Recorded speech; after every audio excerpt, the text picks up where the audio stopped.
爹烧纸，愿老天开眼，保佑你爹沉冤得雪，魂归故里。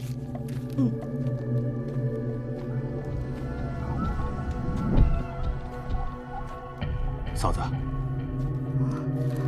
福海来了。啊，娘，福海来了。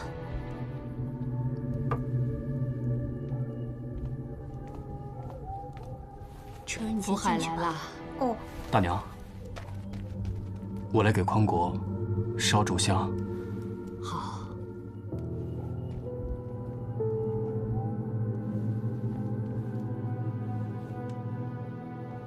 匡国哥，你若在天有灵，一定要保佑老太太和嫂子长命百岁，保佑垂儿考取功名，光宗耀祖。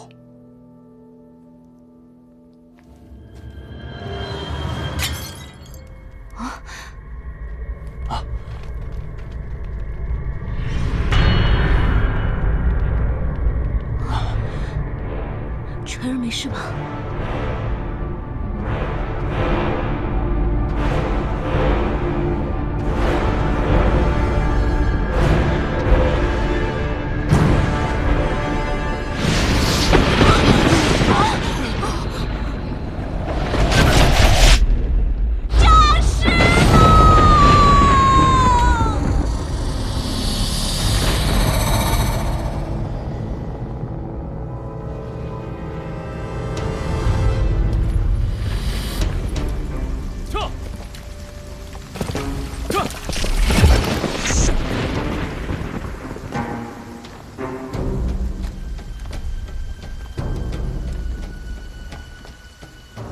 代公报样，不见外客，请回吧。我有急事，都闪开。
卑职李治，拜见代公。程烨，你回来了。起来，让我好好看看。等等。程烨啊，晒黑了，也壮实了。看来送你出去锻炼一下是对的。多谢大人垂爱。这些年，我历任汴州叛左，并州法曹，虽无建功立业，但也跟随几位前辈经历了些事，见了些人，深知人心叵测，仕途艰难。此前我在长安少不经事，给您和家里都添了不少麻烦，卑职心中时常会心怀愧疚。漂亮话就免了吧。你知道这次把你调回来，所谓何事吗？听说前几日有5户人家诈了尸。死前都是当兵的，当时都因为通敌叛国被当场处决，如今诈尸，惹得街头坊间人心惶惶，议论纷纷。刑部和监察院都不想接手这个烫手山芋。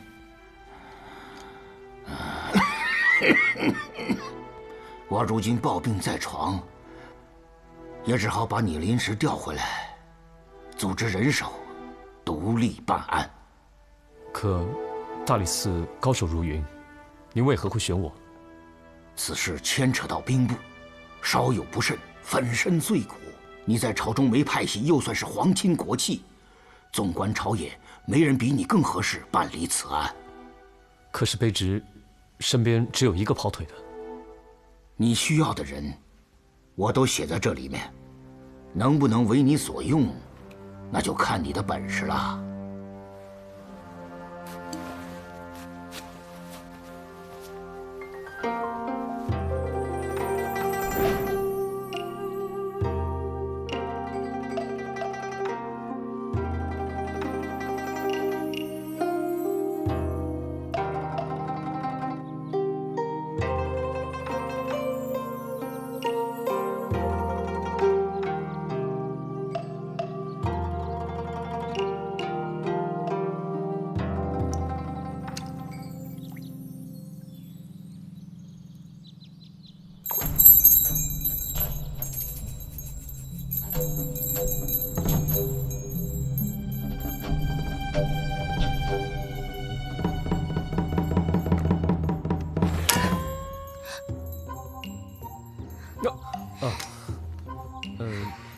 怎么每次都这样？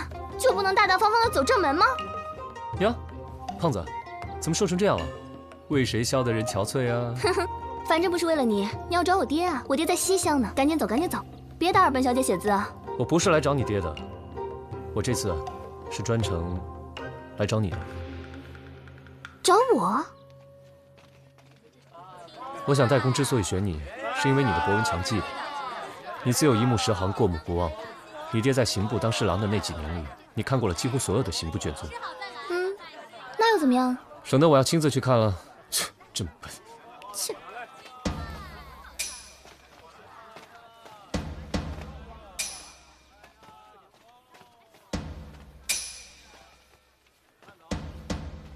哎，买肉了。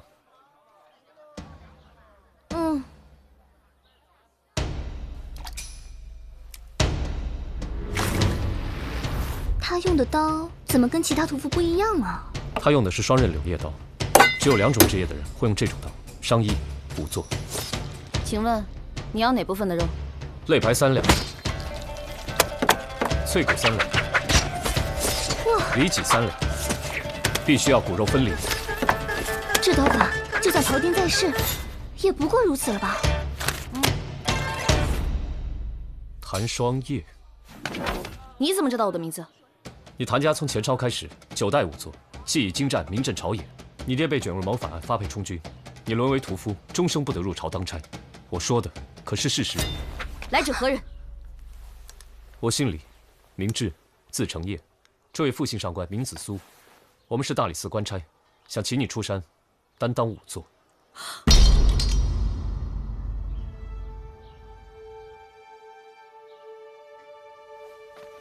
这一天我已经等了一辈子，终于等到了，你们终于来找我了。老大，我找着他了，在哪儿？反舍。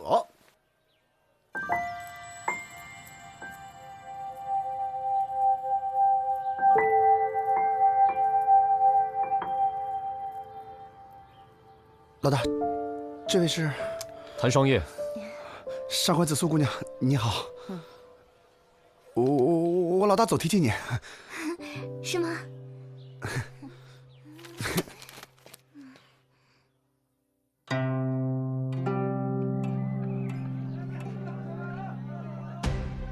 萨摩多罗。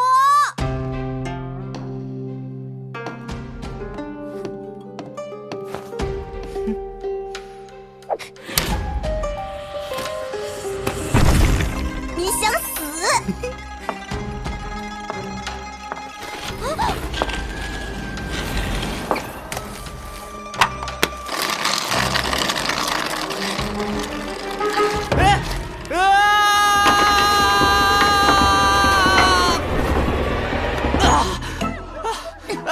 四娘，我错了，我再也不敢了。错哪儿了？错在我不该拖欠房租。继续。啊，我不该偷吃客人盘里的菜，让客人发现。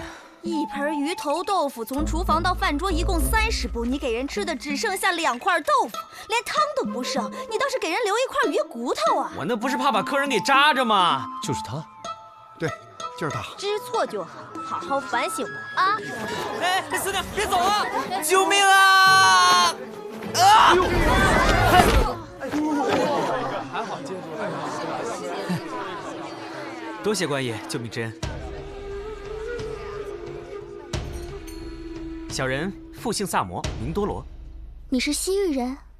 没错，小人祖籍迦兰，来长安有段时间了。各位客官，里面请。哎，客官到，客官到！来来来，客官里边请，我给你们倒茶去。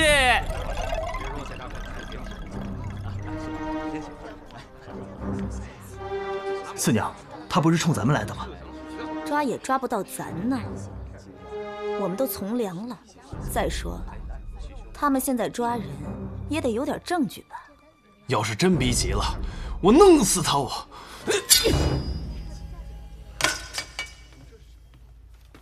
茶来喽！各位大官人，请用茶。谢谢。上官姑娘，小心烫。你怎么知道我的姓氏？您穿的衣服面料特殊，长安城穿得起的人只有2、3家，这2、3家当中，适龄女眷都已经嫁人了，还能在街上随意走动的，似乎只有上官家的紫苏姑娘了。哼，消息倒是挺灵通，不过耳尖可不算什么本事。皇兄说的是。哼。你怎么知道我姓黄啊？半个月前，城西的皇室宗族办了一次100年庆，10里8乡皇室宗亲都去了，每个男丁都发了一根刻黄字的黄叶木发簪，以作纪念。哼！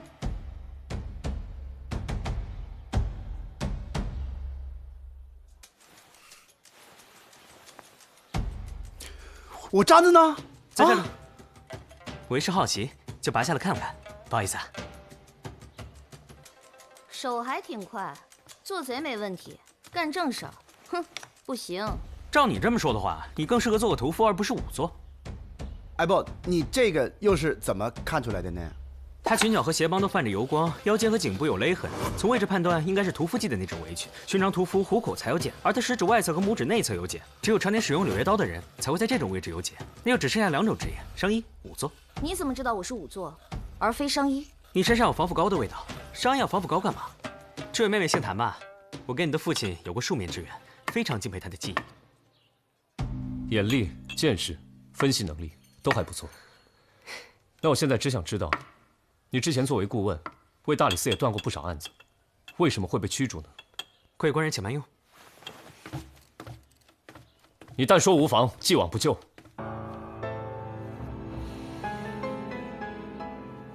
宣为大将军府侍妾，我在现场一时没忍住。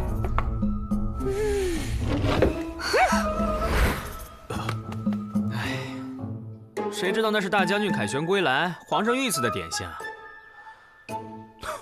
笑什么？我一用脑子，肚子就特别饿。哎，本来还可以靠断案赚点外快贴补生计，打那以后，我一顿饱饭都没吃过。吃饱饭容易，只要你肯为我做事。对不起，请恕草民拒绝。为什么？他的官靴看外形和款式产自于汴州，他自称是大理寺的官员。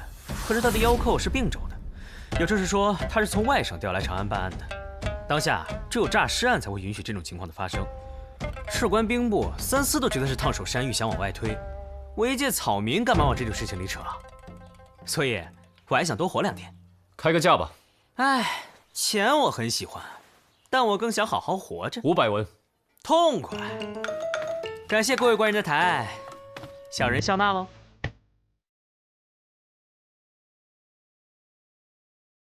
四肢僵硬，无体温，无心跳和脉搏，无生命体征。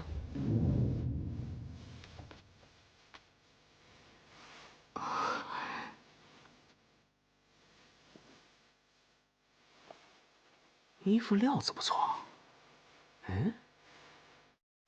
生命线挺长的嘛。你是仵作吗？啊，不是仵作，站一边去。对了，赵匡国突然出现，当时还有什么其他人吗？有李福海，他跟匡国是发小，他们俩呀是一起应征入伍的。他竟然活着回来了？他有没有讲赵匡国是怎么处决的事情？只是说被判了通敌叛国之罪，我夫君如此一个热血男儿，他平生最大的心愿就是杀敌报国，他怎么可能做出这等事情吗？然而我们问李福海，他吞吞吐吐的。我们看他不愿意说，想必是军中的规矩，所以没好多问。那个李福海现在在哪？那天匡国诈尸的时候，他也在，现在在家静养呢。张正业，赵匡国死了多久了？我还从来没有看过这种事。这种情况，因为他无尸斑，也没有腐烂呢。那他是死是活？还不能确定是死尸，也不敢贸然解剖啊。哎，您那边有什么发现没有？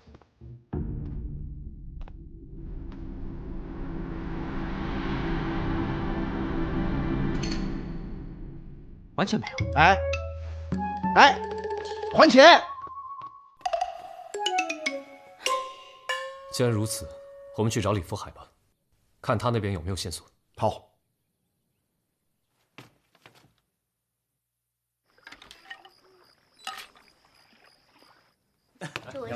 哟，二位今天回来挺早的，楼上打扫好了，上楼休息啊。贵客2位上楼啦。你想干嘛？你觉不觉得这2个波斯人有点意思啊？你要是敢伸手，我就把你爪子剁了喂猪。干嘛？真把我当贼了？难道不是吗？不跟你一般见识，招呼客人去。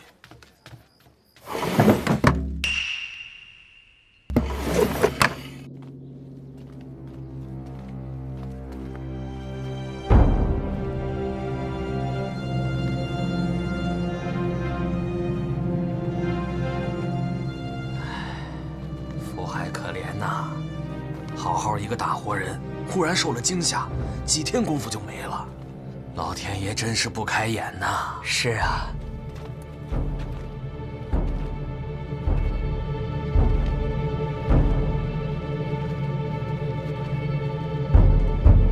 把棺材放下。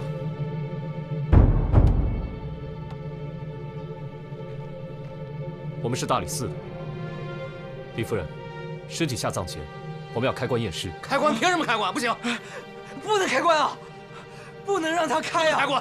不能开棺啊！不能开棺！夫人，不能开棺啊！夫人。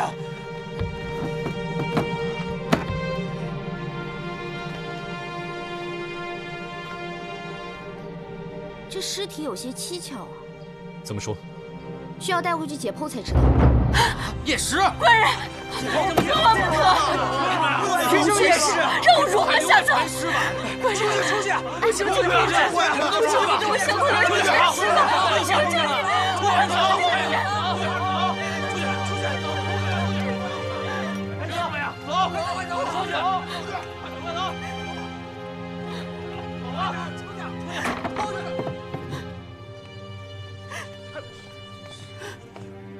把门插好了。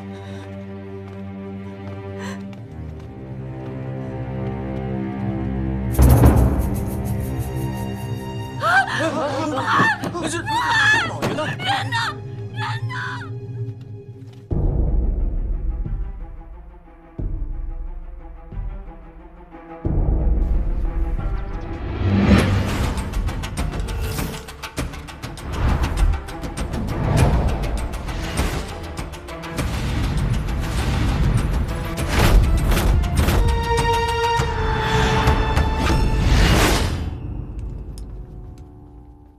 怎么样？没头绪。我之前看的都是刑部卷宗，战士档案应该都在兵部的卷宗里。兵部的卷宗可没那么容易找，要通过兵部侍郎度量员的首肯才行。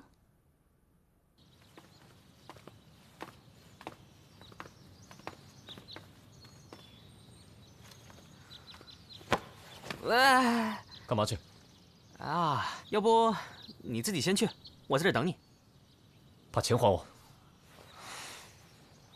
我跟你实话实说了吧，我之前就是偷吃他们家的点心，挨的也是他们家的板子。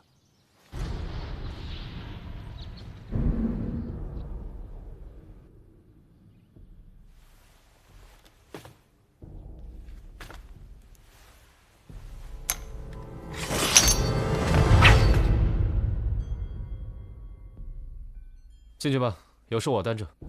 走啊。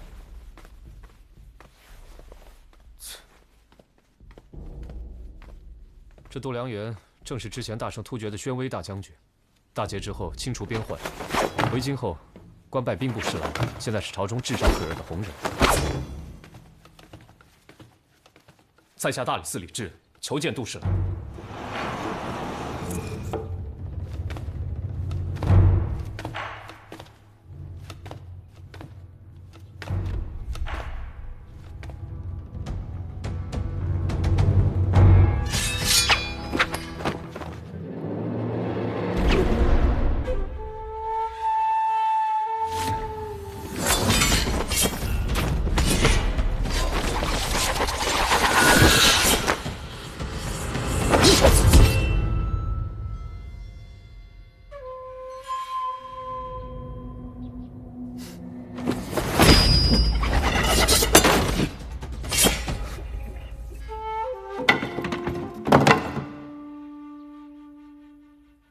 杜侍郎好武功，卑职心悦诚服。找我何事？直说。近日将士诈尸之事已经闹得满城风雨，人心惶惶。如今又死了一名将士，卑职认为其中必有隐情，应当与当年的战场旧事有关。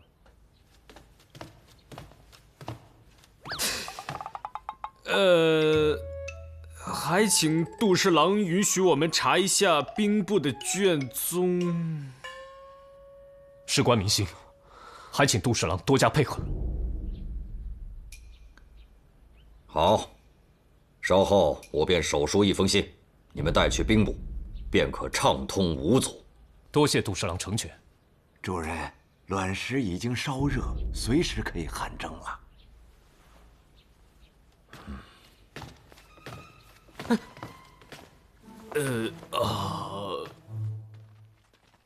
客官，你领个请。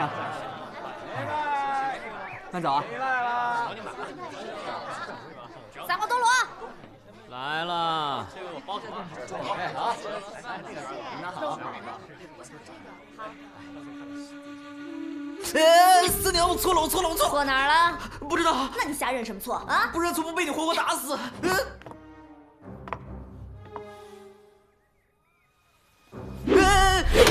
这2天你老不在店里，想忙啥？诈尸案找我帮忙，不许去。他们可以出很高的价钱啊。那也不许去。那我的房租不用交，我还碗没有洗。不用洗。听好了，离当差的远点，不然的话，剁了你做肉包子。哼！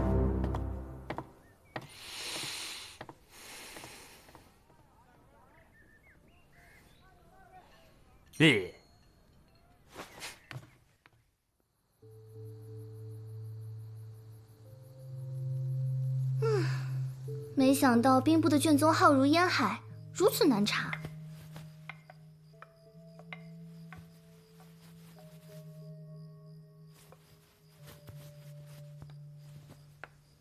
乙未年5月初9，处决左大望陵驻江司礼全兴赵匡国，罪名是通敌叛国，就地活埋。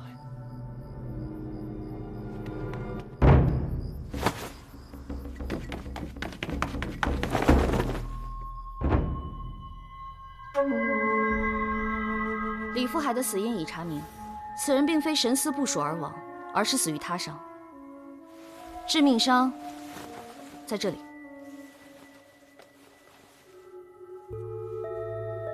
伤口并不明显，看上去像薄如蝉翼的软性兵刃所致。软性兵刃。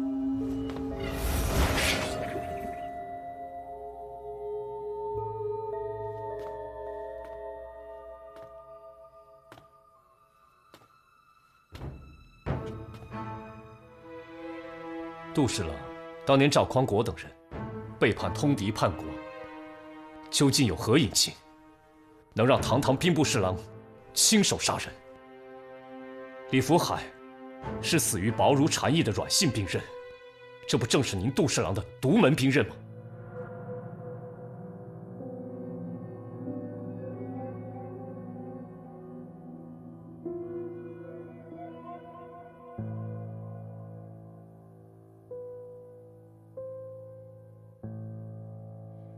世上用软件的人千万，为何死了人就要算在我的头上？若真是我干的，为什么要用软件？好让别人知道，这人就是我杀的。无证据，没章法。难道你们大理寺就是这么办案的吗？那到底是怎么回事？这些将士当年没有死于敌人之手，难道现在要死在不明不白之人手上吗？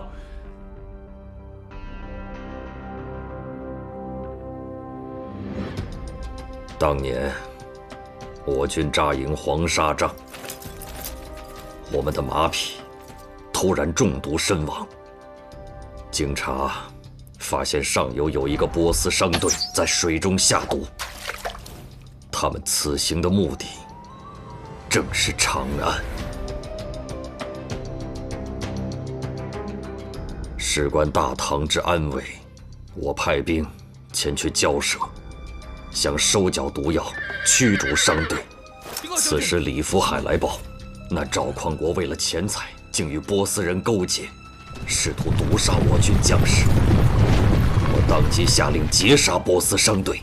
赵匡国等人通敌叛国，就地活埋，以振军威。而波斯商队负隅顽抗，我军将士死伤惨重。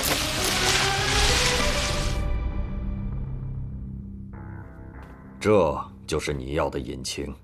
此事的来龙去脉，兵部上下全都知道。想查，我们随时可以配合。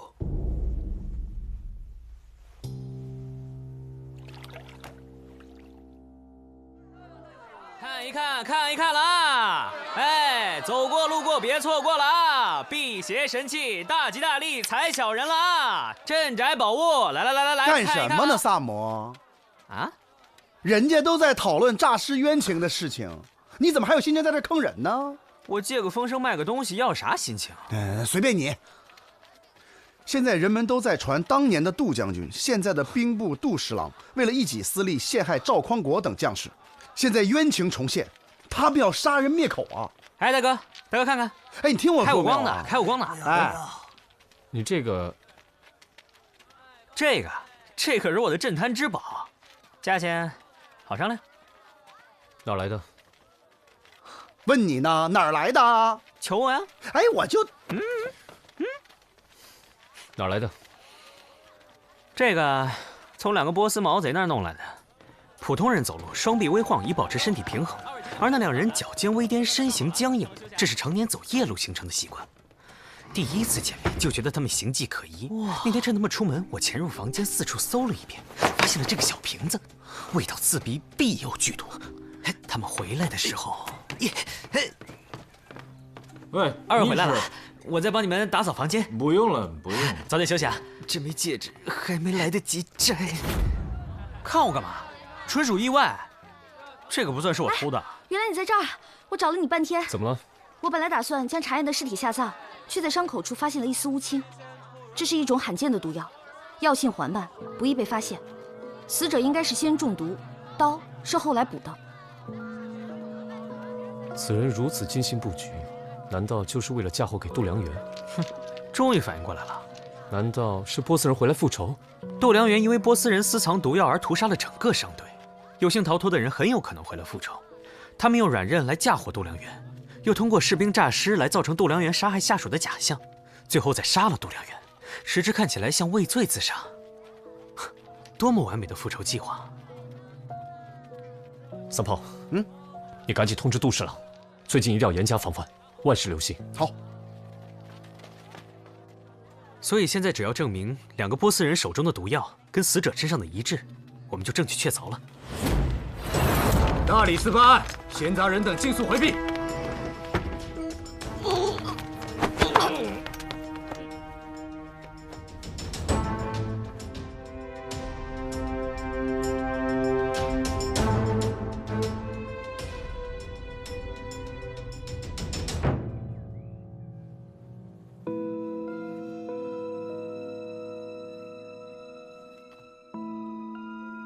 畏罪自杀，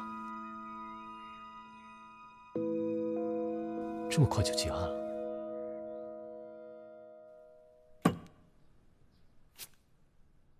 一切终于是尘埃落定了。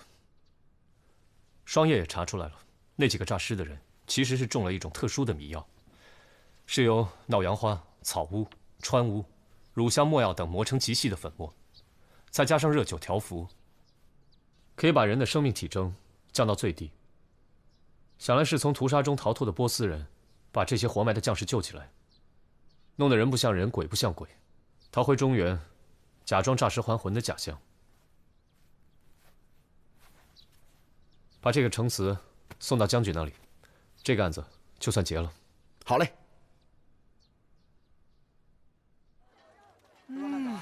如果每次结案都是这种规格的话，我不介意帮你多破几个案。哎，你可别把功劳说的跟你一个人似的。我错了，紫苏姑娘，功劳都是你一个人的还不行吗？以后呢，功劳都归你们，吃的归我。不好了，度量员暴毙了！啊？什么？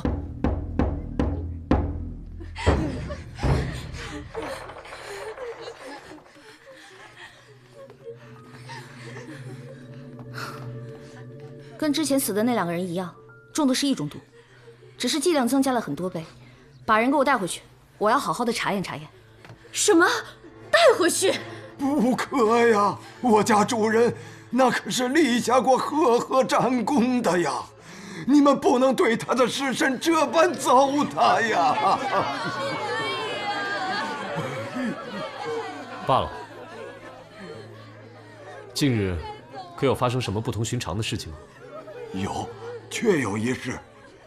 昨日我家后院厨房曾被人闯入过，当时就把厨房里边的米面蔬菜全都给扔掉了，怕的是有人再投毒，与我家主人不利呀。如果只是在食物当中投毒的话，应该大家都有事，不可能死的只有度量员一个人。老伯，能不能带我去厨房看看？啊，好。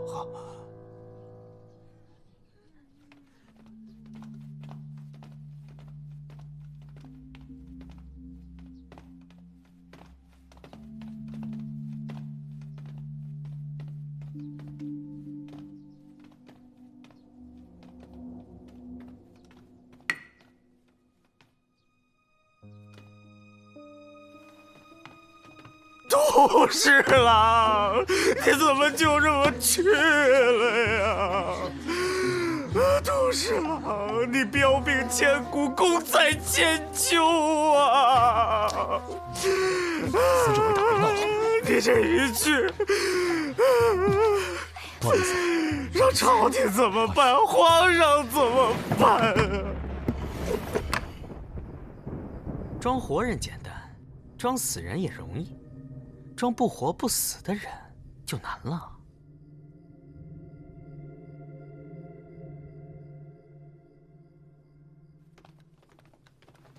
嗯？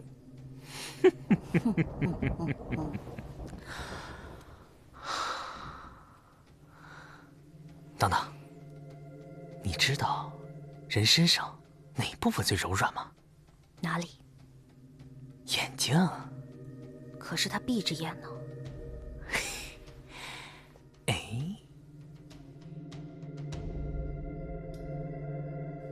哦。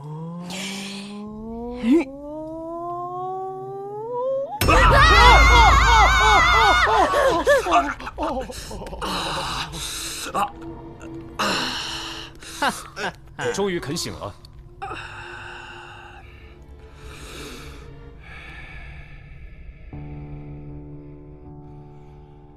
你们这些混蛋是怎么知道的？事情是这样的，寻常武夫只在拇指戴扳指，而你却在小指戴戒指，想必是在戒帽中藏有毒药。我翻看你右手时感觉很轻，都说醉汉死沉，那是因为人在神志不清时无法控制肌肉，手轻就意味着你当时神志清醒。我没有马上戳穿你，是想搞清楚你真正的动机。而且，你那枚戒指与波斯人同款，你穿的衣裳虽是大唐款式，面料却产自波斯，把这几条线索联系起来，再加上你之前密会波斯人被杜十郎活埋之时，真相就在眼前了。你先服毒，造成假死之象，药劲过后就出去作案。我们第一次来时，你刚杀了李福海，随后你又潜入杜十郎府的厨房，故意翻得一片狼藉，造成想在食物中投毒的假象。但你真正的目的是在卵石上下毒。你曾在杜十郎帐下知道他练武之后有汗蒸的习惯，汗蒸之时全身毛孔预热打开，卵石上的毒液蒸腾为气体，就进入了杜十郎的体内。我还用这块手绢擦过杜十郎的身体，回来查验，果然含有剧毒，证明这就是你杀害杜十郎的方式。樊社的那2个波斯人，你们也早就串通好了吧？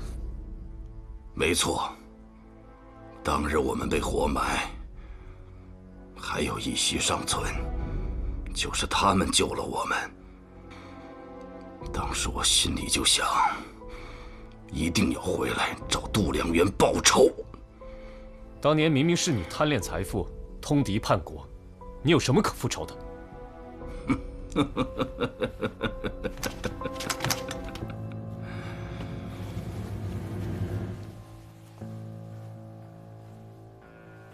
贪恋财富的是度量元才对。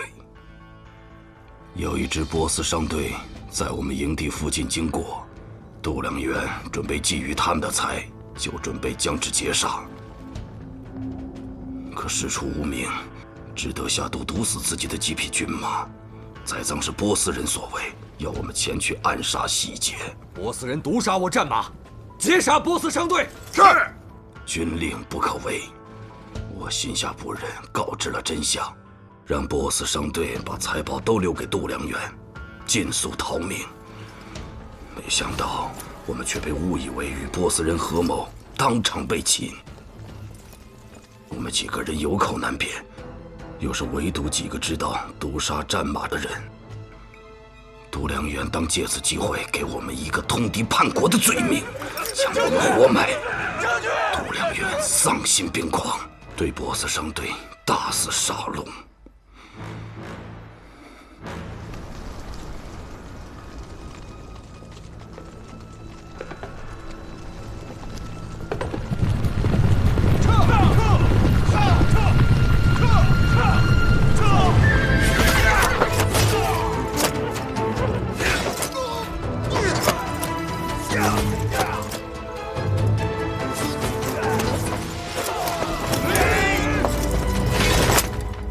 是2个逃走的波斯人，冒死将我们救下。从那时起，我们就开始密谋这个复仇计划。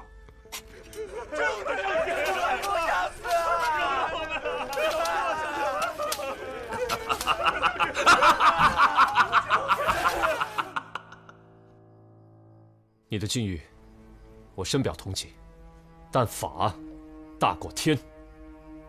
拿下！是。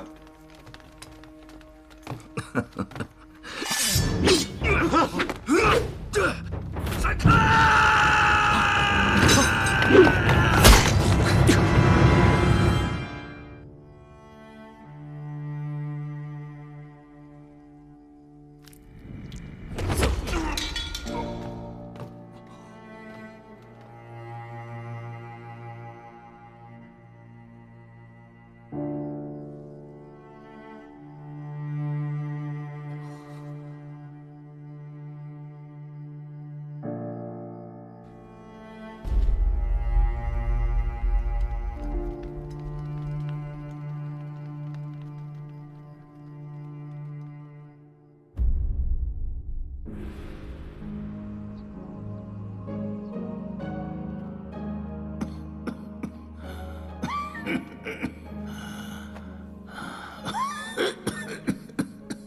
微臣代奏，愿陛下龙体圣安，万岁，万万岁！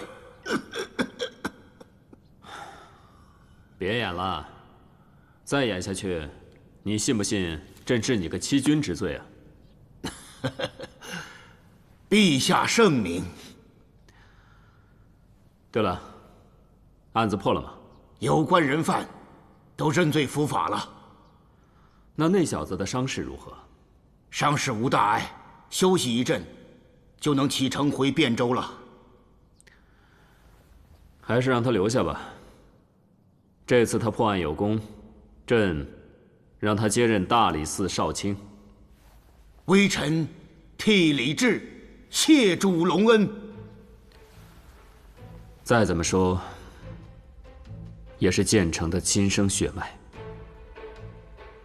派个人好生看着他，干得好，加官进爵；有一心，斩草除根。臣遵旨。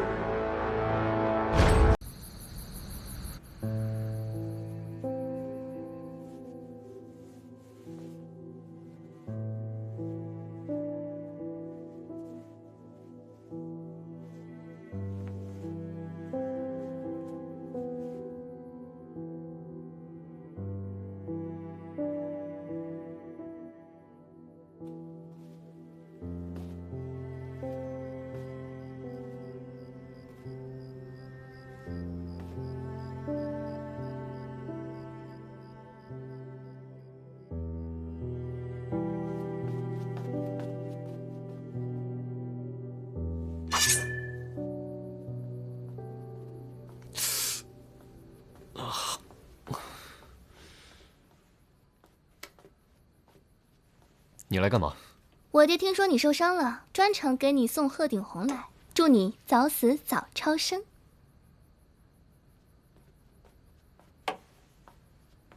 伤口清洗后，每日敷一次，一共敷10天，敷10次，应该就会好的差不多了。替我谢谢他，改日我会登门拜访。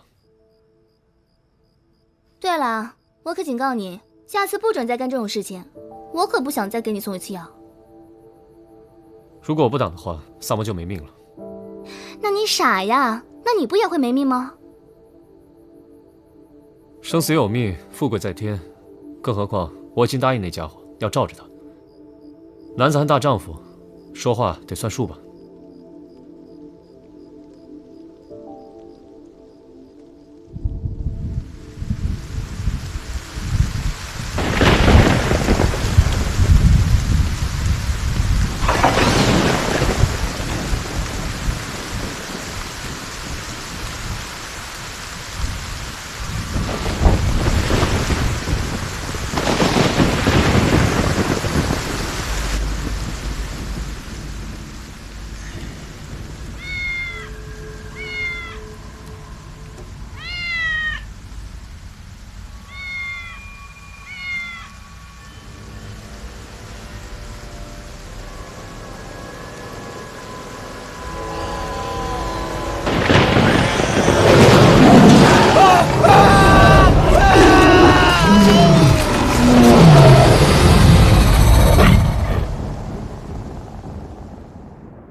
叶少卿，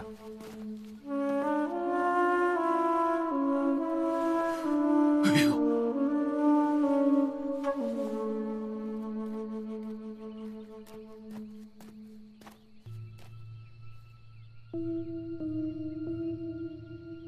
大概是昨夜几时发生的事情。子时之后了，昨天晚上那雨下的也忒大了，我店里好多食客都赶不回家去了，我就延长了营业时间。有人与他同行吗？有，不过先回家了。另一个后来也不见了，我到处找了都没找着他呀。死者身份要不要公开啊？先别急，先带回大理寺，等双爷的解剖结果出来再说。明白，抬走吧。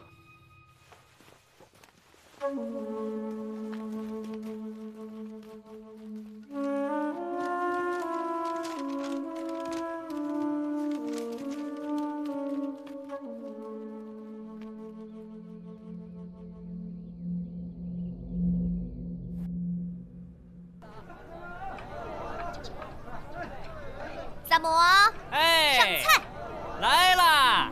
上羊排，稳着点啊！香，来，客官，您这边香喷喷的羊排来啦！二位，你们点的羊排，请慢用。哎，来啦！您二位看看，这是我们店的招牌菜，可不错呢。哎，好好干啊！好嘞，给我慢用啊！您先尝尝，我一会儿就过来啊。好嘞。昨天封禁酒馆那事儿，你说邪乎不邪乎？可不嘛。酒馆在闹事，不可能有人进得去。是啊，你说这堂观都被通缉整整1年了，这还是跑得了和尚跑不了庙啊。哼，我觉得呀，哎，二位客官，这事儿根本就不是这一共是80万，能找了。说那个尸体被撕成了一块一块的，就像是在森林里。又在偷懒啊？没有。哎，你可别说了，慢慢吃啊。这一会儿啊，在阳台我该吃不下去了。听说那封禁酒楼昨晚死人了。哼，他们啊，仗着地理位置好，就往酒里掺水。现在吧，活该。哎，要不咱们店也先关店2天，正好呢，好好准备新菜式，迎接大多的顾客。想太多，你去哪儿？大理寺。你个死老外，你给我站住！你给我干活！啊！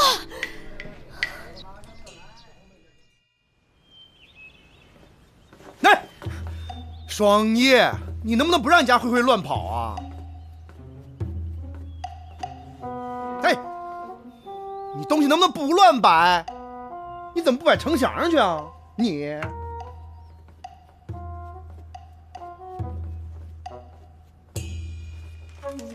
我觉得基本上可以排除人为伤害。为什么？因为喉部的齿痕迹很深，浑身上下有多处撕扯的痕迹，应该是大型猛兽所致。长安城有大型猛兽出没？请进。是紫苏吧？是我，你们说的我都听见了。死者是在树上面发现的？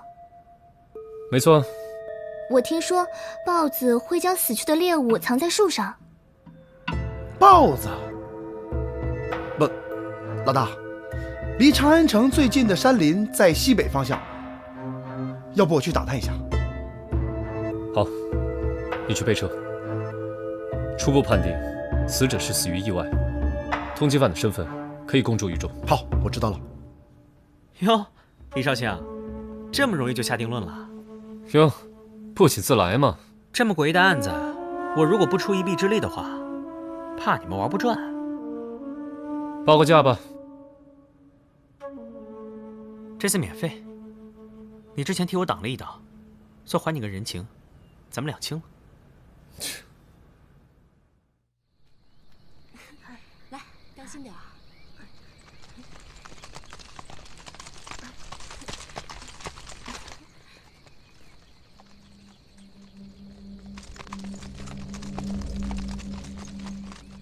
快走，快走，走。哎，怎么见了我们跟见了瘟神似的？来，回来，哎，回来。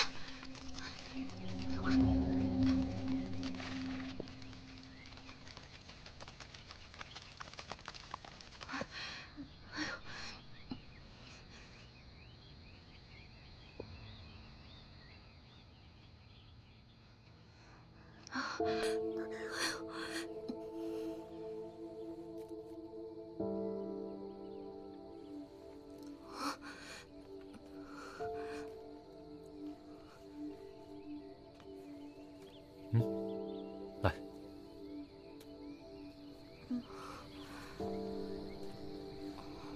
别怕，我们是大理寺官差。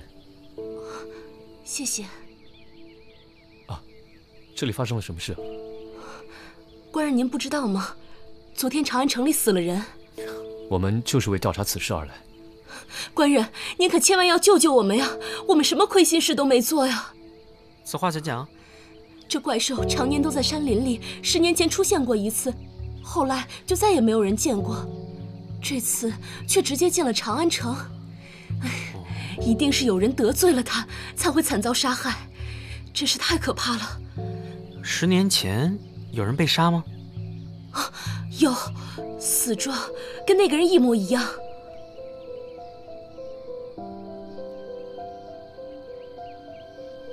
那这怪兽到底是什么？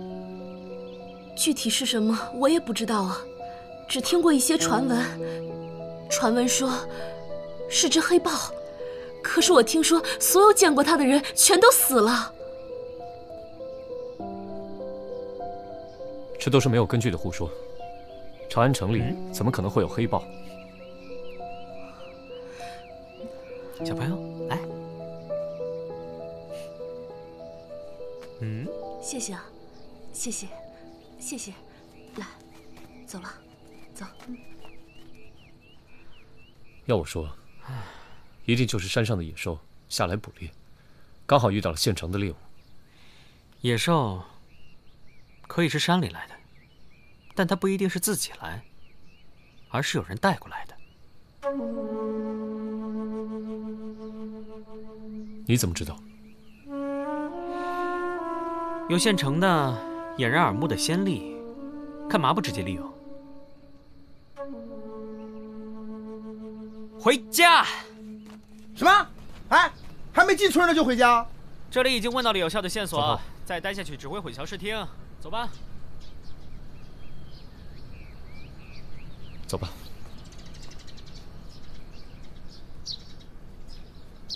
查到什么线索了吗？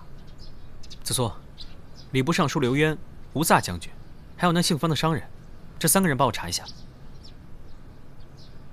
子苏，怎么了？那个礼部侍郎刘渊的儿子刘峰，前阵子死在了赌场。杀害刘峰的凶手就是那个唐冠？没错。如果说这个怪物不是从大山里跑出来的，而是被人圈养的呢？谁有这么大能耐，能弄来一只黑豹？这刘渊是礼部尚书，如果他勾结胡使，索要贡品呢？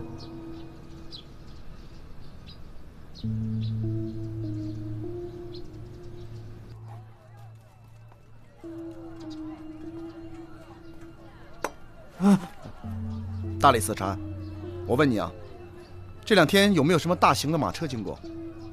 这几日入城的大型马车并不多，小的记得十分清楚，有礼部尚书刘渊官人，兵部的吴萨将军，还有一位姓方的商人。哦，那他马车里都装的什么呀？这个嘛，小的没接到抽查的命令，于是就放他们过去了。以后查仔细点儿。是。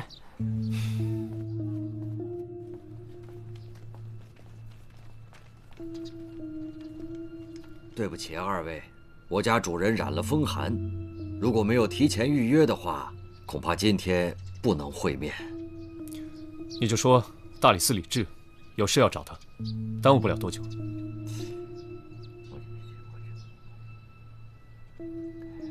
好，2位这边请。我家主人呐，平常最疼爱公子，一心希望他能继承家业。公子参加科考不顺，去赌场挥霍钱财散心，不料碰到了一个视财如命的杀人犯，结果葬送了大好前程。这么说，刘公子并不是赌场的常客。他那次是第1次去赌场。管家。啊哈，对不起了2位，我家主人实在是不愿意回忆与公子相关的事宜。待主人调整好心情，择日专程邀请2位官人来府上做客。既然这样，那我们就告辞了。啊，走。那慢走，不送了。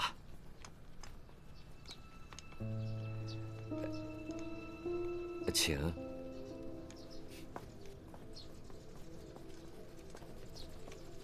请。哎，不用送了，回去吧。哎，你先回去吧，我得去趟风信酒馆。一起去吧。你是官差，一身正气的，谁见你不怕？你能问出什么呀？你等消息吧，我去就回。哎。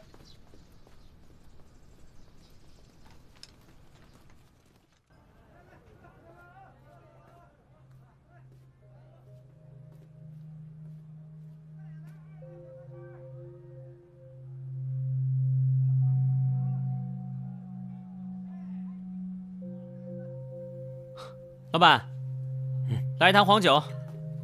哎，来了来了。哎，最近人都不多啊。自打出了那个事儿，好多人都不敢来了。我听说当时跟唐官一起喝酒的那2个人，现在也没消息了。其实啊，就是为了自保。怎么讲？我看小哥你不是官府的人，我就跟你说说。啊，那2个人呢，是唐官的结拜兄弟，都是岭南人，经常照顾我的生意。这唐冠出逃以后啊，就是他们俩暗地里接济他。要说有人找唐冠复仇的话，这2个人肯定会被牵连进去。那这2个人也挺可怜的啊。是啊，其中有一个还开着烧饼店呢。这不，最近呢都不敢营业了。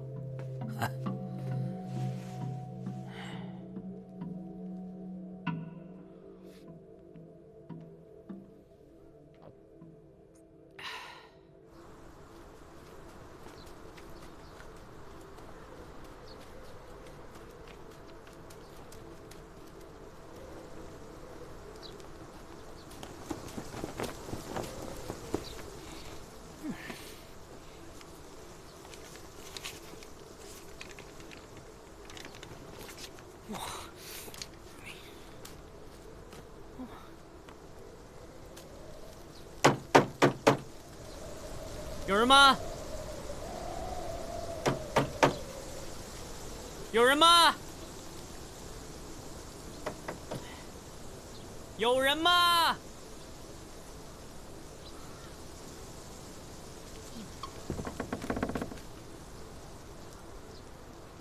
哎，你是谁啊？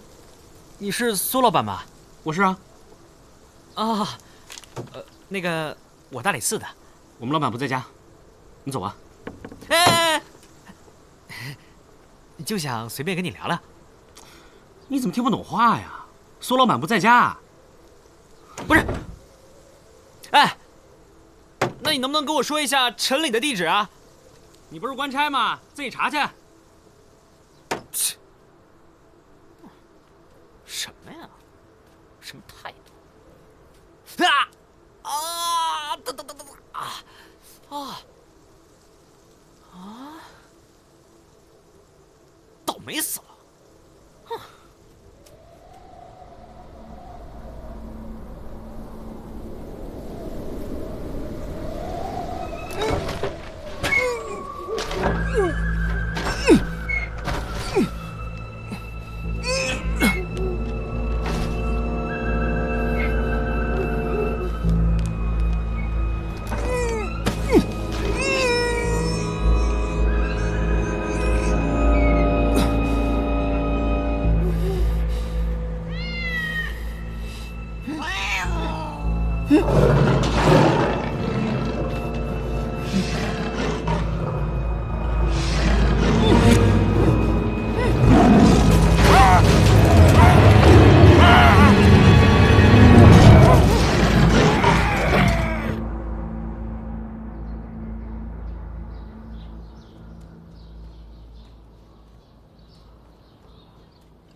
大人呐！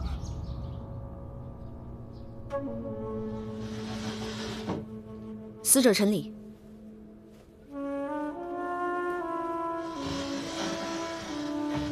这是之前的死者唐冠，可以确认这两个人的伤口几乎完全一致。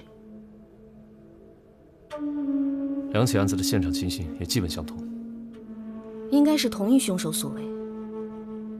这应该是连环杀人案。听说昨晚平康坊也死了一个人。对，已经确认是自杀。和这两个人会不会有什么关系啊？当然有关系。我来的路上去了趟平康坊。去那干嘛？我在樊社听说平康坊刚刚有个姑娘上吊了。我查到这死者陈礼和上吊的雪儿姑娘是相好，而且刘尚书的堂弟也想把这雪儿姑娘娶回家里做妾。刘尚书，礼部尚书刘渊，正是。而且这刘尚书的堂弟刘波，他一直住在刘府里。走。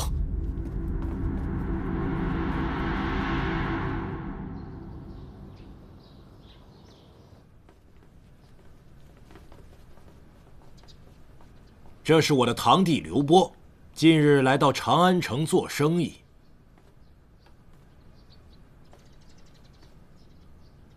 哎，刘尚书，您的这位堂弟，我怎么看着有些眼熟？或许是因为我们兄弟之间有些相像罢了。哎，不，我总觉得在别的地方见过。你是不是去过平康坊？是去过。雪儿姑娘的死，你可知道啊？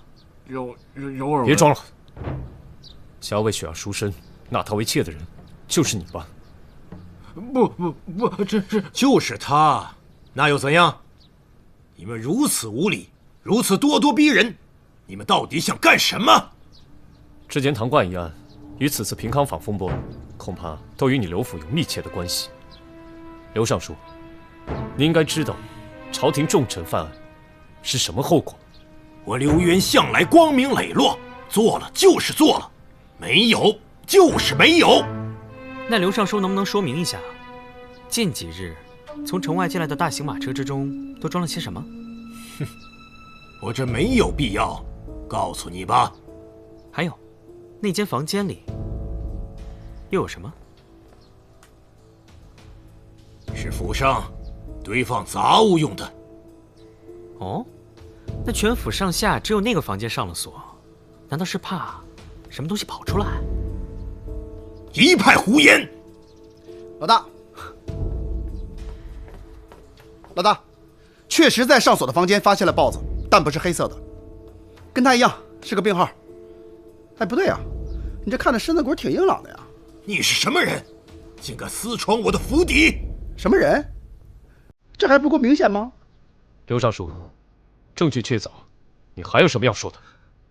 李少卿，您误会了。主人，事已至此，也别再瞒着了。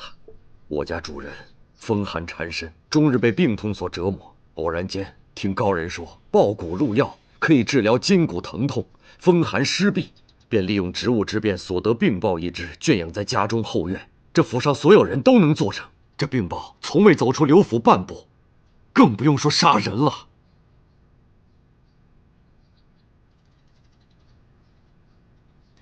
我想再回现场看看。三莫，我们走。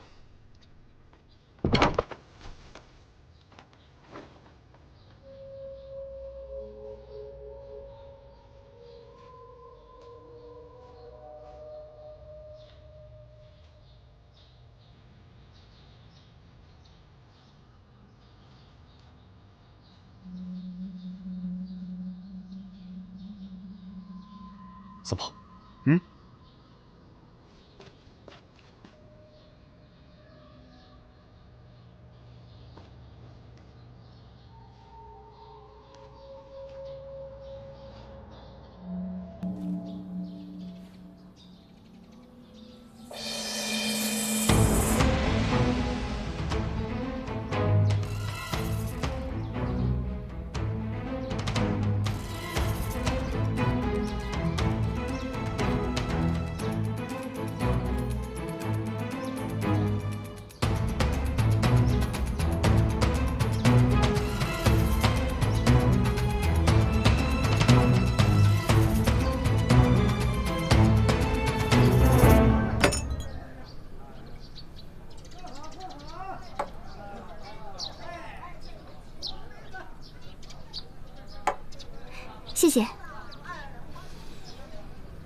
四娘，你听说过会变成黑豹的猫吗？哼，怎么会有这种东西？你们大理寺很奇怪。什么态度？也许我们一开始就想错了。你有眉目了？还没有。那就更想不通了。2起命案里都发现了猫爪印，但是看起来又是猛兽所致。子苏，你去查一下唐冠、陈李还有苏阳明这3个人的关系。早就查过了，这几个人成天走南闯北，居无定所的，能查到的资料实在太少了。那以前的资料就什么都没有吗？他们来到长安城也就1-2年的事儿。那你就去查一下，他们来到长安城这1年里，有没有重大的案件发生？嫌犯祖籍是岭南的，重点关注一下。有人要吃饭吗？哎，我要烧鸡、烧鸭、烧鹅，迟早把你给烧了。不3不4，开饭！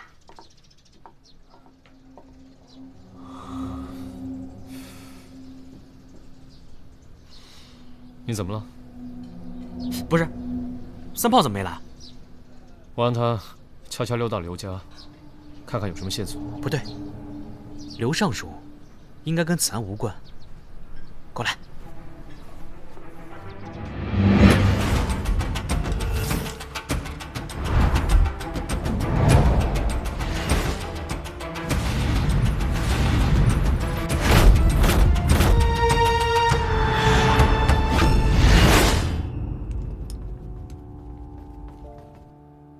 紫苏姑娘，紫苏姑娘，查到了2起案件，一是地下钱庄被洗劫一空，2是1名岭南籍的马匪被处死。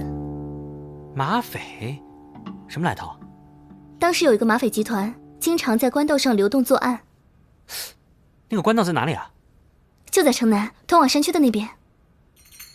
哦，走。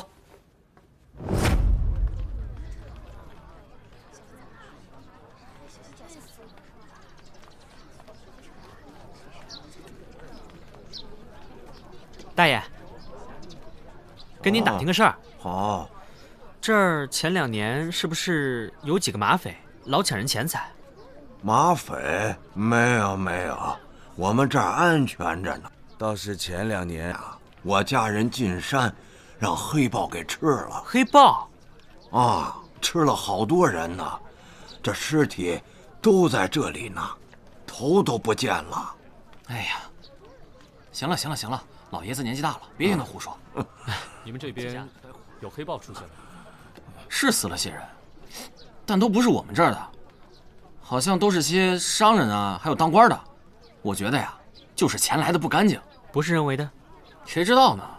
哎，对了，以前啊，这里有个茶铺，但是自从搬走了以后，就再也没出现过。行，谢谢啊。啊。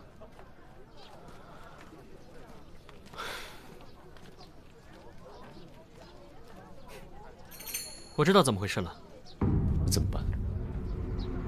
我需要你们的帮忙。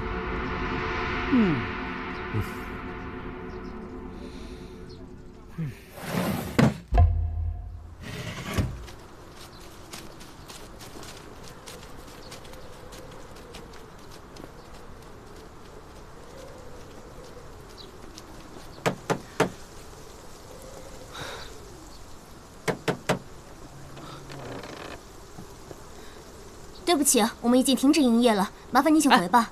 那个，我是来找苏老板的，我之前来找过他，你告诉他不用害怕，我们已经找到杀害唐冠和陈李的凶手了。请进来说话吧。哎，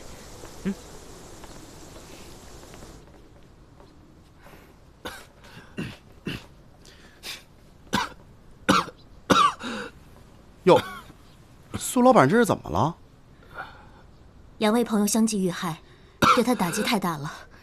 他觉得没有保护好他们，尤其是我哥哥陈李。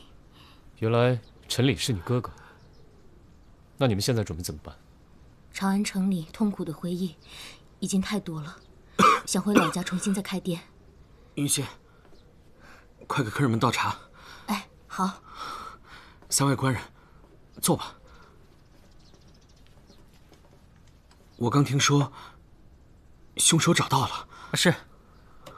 凶手曾经将同样的杀人手法运用在官道抢劫钱财上，然后呢，再把受害者制造成被猛兽袭击了的样子。太可怕了。请喝茶吧。那凶手为什么要杀2哥跟3哥呢？我先喝口茶再说吧。不过呢，我今天来找你，是希望你能给我们提供一些线索。我要能帮到什么，您尽管说。我和云溪一定倾尽全力的帮助破案。我先上个茅厕，回来再说。云溪，快给官人倒茶。哎，来，哎，喝茶。哎，谢谢啊。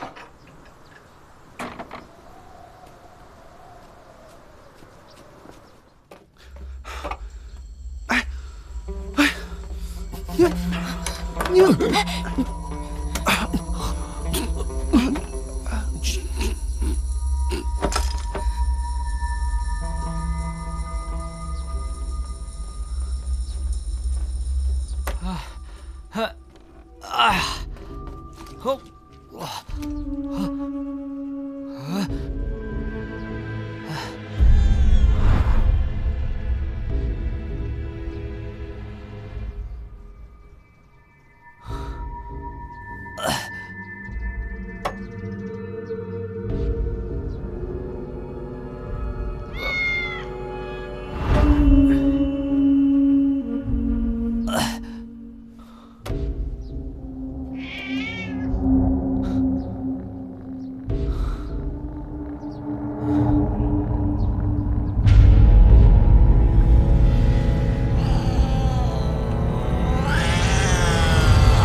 等明天一早，你就会像唐冠和陈礼一样，被黑豹撕得粉身碎骨。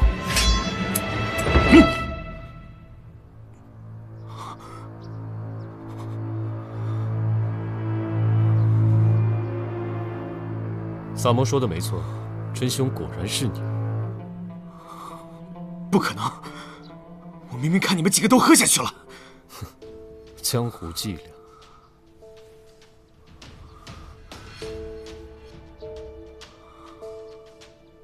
萨摩，戏演完了，起来吧。萨摩，起来了呀，起来啦！萨摩，明知有毒你还喝呀？萨摩，萨摩，快！萨摩，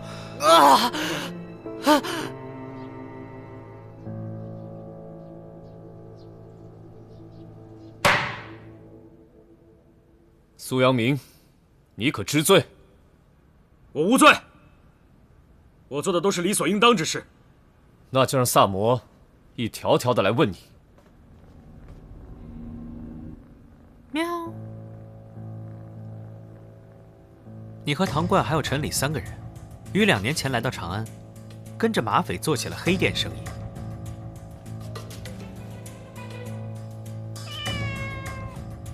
你们的作案手法很简单，同时很不容易被察觉。你们在官道旁开了一个茶馆，在茶里和酒里下药，那些歇脚的客人喝了之后就会想去上茅房，同时精神也开始涣散。这个时候，你就会把他放进去，让客人误以为看到了黑豹。这时就会用钢爪把他们杀掉分尸，造成被野兽残害分尸的假象，手段何其毒辣。由于不是人为作案，这案子自然进不了刑部的档案，所以子苏对此毫无头绪。后来你们老大被抓了，你们3人呢决定金盆洗手。你呢打算开一家小店，然后娶妻生子，过安宁的生活。可是你这2个兄弟总是拖你的后腿，经常问你索要钱财。你想和云溪结婚，一方面呢你需要继续开店贴补家用，另一方面呢你还需要供养唐冠，以及向城里准备所谓的彩礼。你终于不堪忍受这样的生活，于是你决定把2人杀人灭口，对吧？你是什么时候发现的？就在我第一次去你店里拜访你的时候，你的房门是虚掩着的。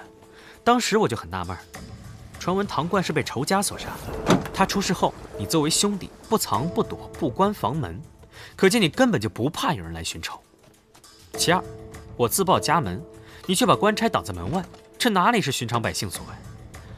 我问你城里的地址，你让我自己去查。此时你是怕引火烧身，才对城里起了杀心吧？经过检验，这茶壶里面有致幻作用的迷药。他们本身就该死，因为他们没有权利阻止我过我想要的生活。那你有为云溪想过吗？你觉得你亲手杀了他的哥哥，你们还能若无其事的生活在一起吗？这是什么？你说话呀！这是什么？你拿他做了什么？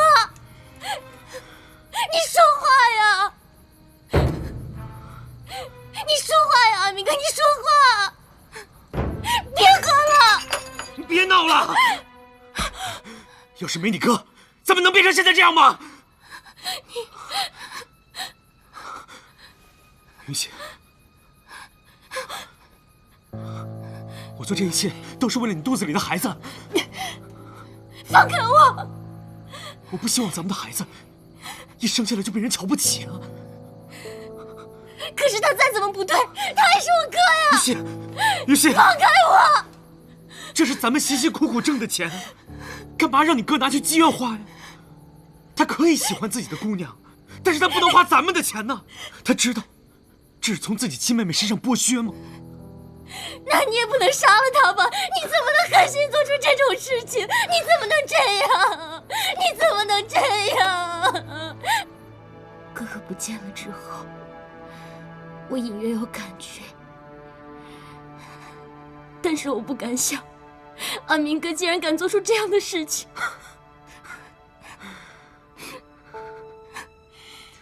云溪，我承受的怎么没有人能看见呢？我苏阳明要的并不多，我要的只有你，一点儿都不多。我就是希望跟你，还有我们的孩子，过着最普通的生活。我之前想过，我想去求你哥，还有二哥，别再打扰我们的生活。可他们不听，那你让我怎么办？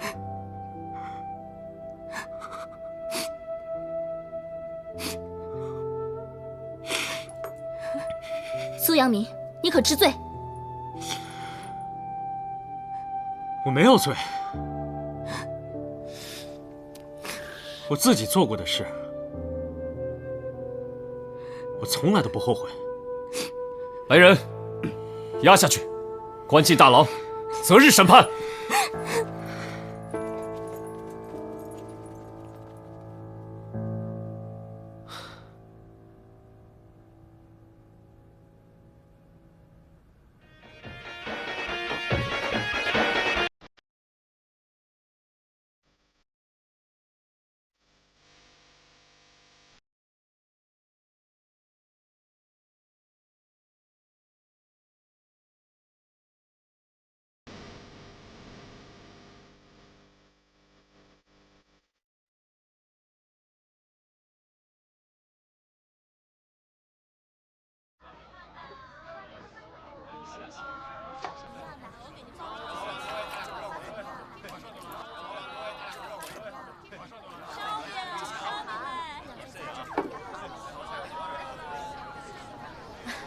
拿好啊，慢走。你看你这弄到脸上了。没事。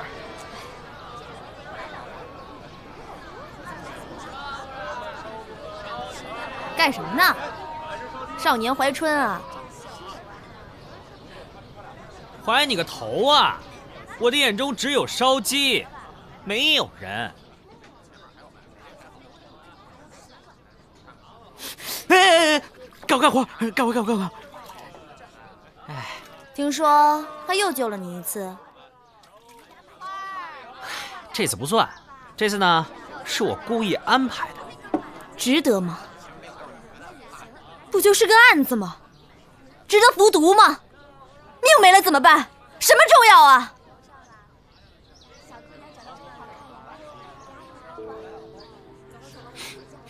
我记得你们中原好像有句老话吧，叫做那个“受人滴水之恩，必当涌泉相报”。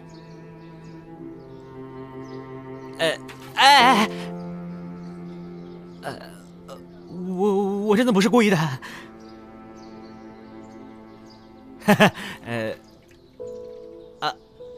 我先干活去了。他是官，咱是贼，就像猫和老鼠，永远不能为盟。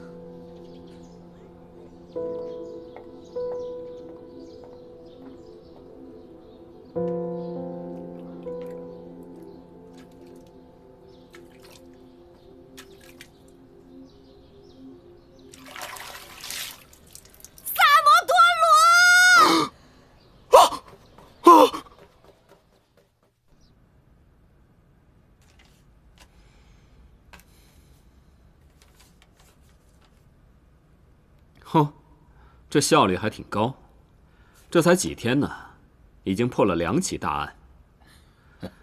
哎呀，真是后生可畏啊！那得算陛下慧眼识英才呀。可微臣担心的是，担心什么？协助李治办案的那个萨摩，住在樊舍。樊舍掌柜公孙四娘，据说许多年前曾是黑道上叱咤风云的马匪头目。那你是想抓人？微臣的眼线说，这个四娘对李治没什么好感，臣担心她对公子不利呀。那就找个机会试探他一下。要是已经改过自新，就既往不咎；可要是还有祸心，立刻处斩。臣遵旨。